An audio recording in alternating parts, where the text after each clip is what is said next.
लश्कर भी तुम्हारा है, सरदार भी तुम्हारा है, तुम झूठ को सच लिख दो, अखबार भी तुम्हारा है। इस दौर के फरियादी जाएं तो जाएं कहां, क्योंकि कानून भी तुम्हारा है और दरबार भी तुम्हारा है। इस मुसलमानों को किस तरीके से टाइट किया हुआ है, मुसलमानों को हमने कितना परेशान किया हुआ है, दूसरे दर्जे का नागरिक बना दिया है, हमने किस अब्दुल की लिंचिंग की है, हमने किसको मार गिरा है, किसको ढेर कर दिया है, क्योंकि आपके पास सिर्फ और सिर्फ यही एजेंडा है, यही प्रोपेगेंडा है। इसी प्रोपेगेंडा पे आपका चुनाव होते हैं। आज संविधान का इनकाउंटर हुआ है, संविधान की हत्या हुई है। आज जिस तरीके से देखिए, हम तो कहते हैं कि आप अतीक अहमद को फांसी पर चढ़ा देते। एक सवाल है कि एक देश में एक ही कानून है, लेकिन अल्फाज अलग अलग इस्तेमाल किए जाते हैं। जिस तरह आपने भी लगातार आरोपी आरोपी कहा, यही अगर कोई मुसलमान होता तो आतंकी आतंकी कहा जाता, आरोपी नहीं कहा जाता। एक दो अल्फाज अलग अलग क्यों? कानून एक है, देश एक है, अल्फाज यानी धर्म का फर्क क्यों करते नहीं? देखिए 2014 के बाद एक देश दो कानून इस देश के अंदर बना दिए गए हैं, क्योंकि देखिए जिस तरीके से लगातार 2014 के बाद एक वोट बैंक को जिस तरीके से डराने, एक खौफ का माहौल बनाने की कोशिश 2014 का चुनाव किस पर हुआ आप जानते हैं, और उसके बाद 2019 का चुनाव, फिर अब 2024 सर पर है। तो किस तरीके का माहौल बनाया जा रहा है कि मुसलमानों को किसी मीडिया ने आतंकी से नहीं कहा। देखिए तीनों आरोपियों का कोई इतिहास नहीं बताया गया, किसी तरीके का कोई मीडिया, बल्कि मीडिया तो खुशियां ये मना रहा है कि एक माफिया का अंत हुआ, माफिया का साम्राज्य बताया जा रहा है, लगातार ये दिखाया जा रहा है, लेकिन कोई भी इन तीनों आरोपियों के बारे में कोई कुछ नहीं बोल रहा। उसके बाद देखिए सबसे बड़ी बात यह है कि किसी भी आरोपी को पकड़ने के बाद पुलिस कस्टडी मांगती है, रिमांड मांगती है, लेकिन इसको सीधे ही न्यायिक हिरासत में भेज दिया गया 14 दिन की।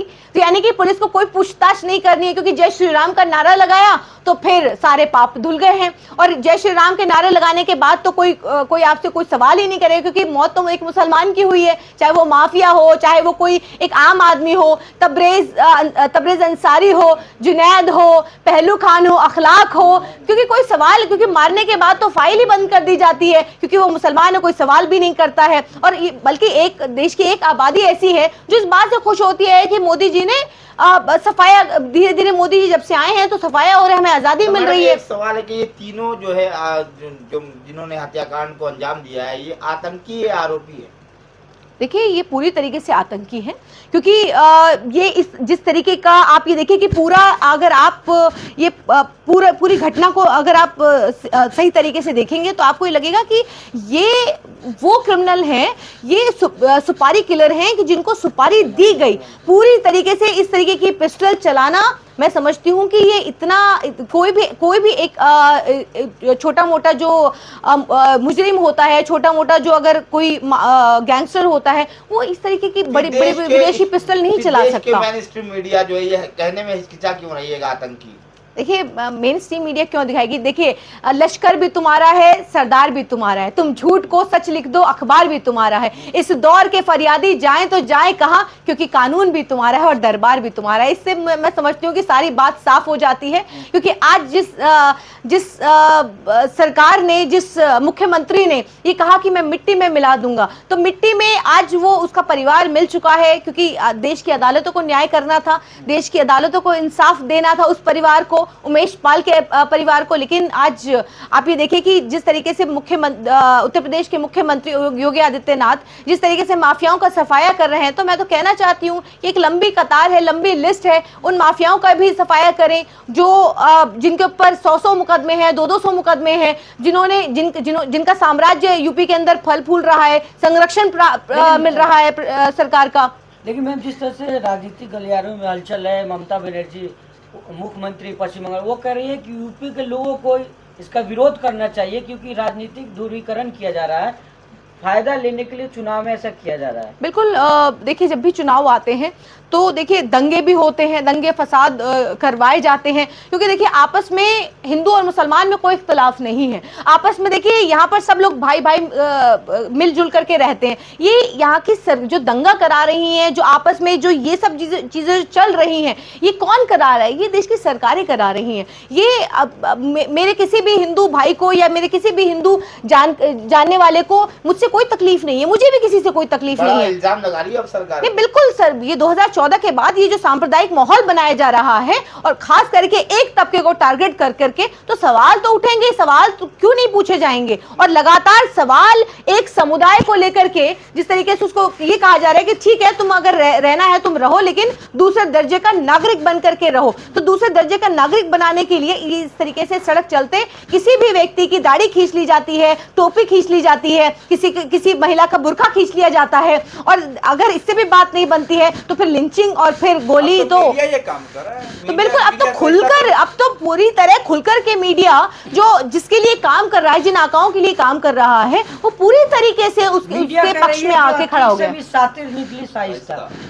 देखिए ये तो मीडिया की हेडलाइन है और वो कुछ भी चला सकती है, क्योंकि देखिए अब मीडिया की जो पत्रकारिता है उस पर आप भरोसा नहीं कर सकते, क्योंकि जिस तरीके की पत्रकारिता आज की मीडिया कर रही है वो देखिए उसको इसीलिए गोदी मीडिया कहा जाता है, इसीलिए उसको चाटुकारिता कहा जाता है कि जो सत्ता के साथ मिलकर के जिस तरीके की वो पत्रकारिता कर रही है वो सिर्फ और सिर्फ एक एजेंडे पे काम कर रही है, प्रोपेगेंडे पे काम कर रही है। जो भी फेक न्यूज़ फैलाएगा उस पर कार्रवाई होगी, या तो खुलेआम कितनी कार्रवाई, कितनी, मैं पूछना चाहती हूँ कि कितनी कार्यवाही। मैं तो कहती हूँ कि मुट्ठी भर आप जैसे कुछ पत्रकार बच गए हैं जो आज निष्पक्ष पत्रकारिता कर रहे हैं, स्वतंत्र पत्रकारिता कर रहे हैं। वरना आप ये देखिए आज देश की मीडिया की हेडलाइंस आप देख लीजिए तो लगेगा कि आप तालिबान में खड़े हैं।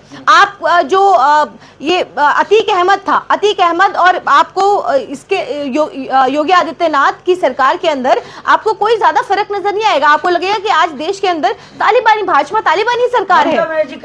चुनाव जब भी आता है ऐसा ध्रुवीकरण करने के लिए कुछ ना कुछ ये लोग करते हैं। देखिए इनके पास कोई एजेंडा नहीं, काम किया नहीं है, तो देश को क्या बताएंगे? देश को सिर्फ और सिर्फ एक प्रोपेगेंडा आप चला करके आप सिर्फ यही आप बताना चाहते हैं कि देखिए हमने मुसलमानों को किस तरीके से टाइट किया हुआ है, मुसलमानों को हमने कितना परेशान किया हुआ है, दूसरे दर्जे का नागरिक बना दिया है, हमने किस अब्दुल की लिंचिंग की है, हमने किसको मार गिरा है, किसको ढेर कर दिया है, क्योंकि आपके पास सिर्फ और सिर्फ यही एजेंडा है, यही प्रोपेगेंडा है। इसी प्रोपेगेंडा पे आपका चुनाव होते हैं। एसपी यादव कह रहे हैं कि अतीक का जनाजा नहीं बल्कि कानून का जनाजा निकला। बेशक आज संविधान का इनकाउंटर हुआ है, संविधान की हत्या हुई है। आज जिस तरीके से देखिए हम तो कहते हैं कि आप अतीक अहमद को फांसी पर चढ़ा देते, वो फांसी के फंदे पर इसी देश के अंदर जो जिस तरीके से मुंबई में बॉम्ब ब्लास्ट हुए थे तो उनके आरोपियों को भी किस तरीके की सजा मिली थी। आप ये देखिए इसी देश के कानून ने सजा दी थी। आप ये देखिए इंदिरा गांधी के हत्यारों को इसी देश के कानून ने सजा दी थी, राजीव गांधी के हत्यारों को इसी देश के कानून ने सजा दी थी।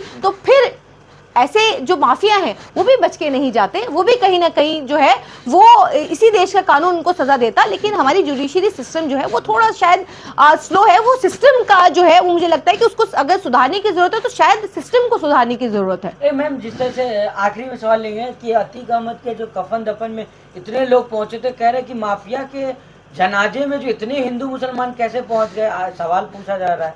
देखिए इस पर मैं बहुत ज़्यादा कुछ नहीं कहना चाहती, क्योंकि देखिए अतीक अहमद ने जो इस दुनिया में किया, अच्छा किया किसी के साथ या बुरा किया, वो उसके साथ चला गया। और देखिए किसी भी गैंगस्टर, किसी भी माफिया का जो अंत होता है वो कुछ इसी तरीके का दर्दनाक होता है। लेकिन हम ये चाहते थे, हमेशा से हमारी यही मांग रही है कि लोकतंत्र के दायरे में रह करके संविधान के और कानून को बचाते हुए आप जो करना चाहते हैं आप कीजिए, लेकिन लोकतंत्र खतरे में नहीं आना चाहिए, लोकतंत्र के ऊपर किसी तरीके का प्रहार नहीं होना चाहिए।